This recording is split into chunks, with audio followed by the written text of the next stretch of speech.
Okay guys, nandito na naman si Sir Javi. Magbibigay na naman tayo ng bagong kaalaman guys. Okay, differential tayo ngayon, derivatives.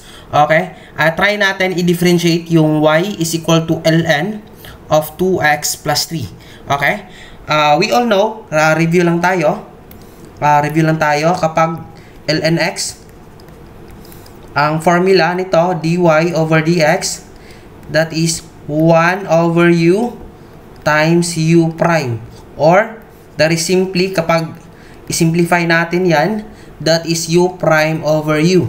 So in this case, we need to let u is equal to x, this one.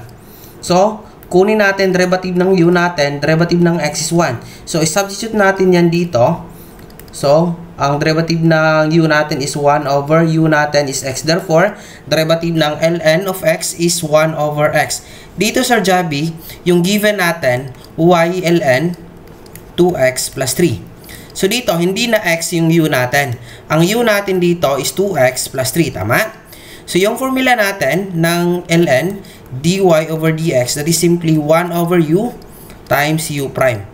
So, kunin muna natin yung derivative ng 2x plus 3, that is simply 2. Because derivative ng 3 is 0. So therefore, kapag simplify natin yan, dy over dx, 1 over u natin, 2x plus 3, times u prime 2. Or that is simply 2 over 2x plus 3. Therefore, yung first derivative natin, dy over dx, that is simply 2 over 2x plus 3. I hope nakuha natin kung paano mag-derive ng natural logarithmic function. Okay? Shake, shake, shake.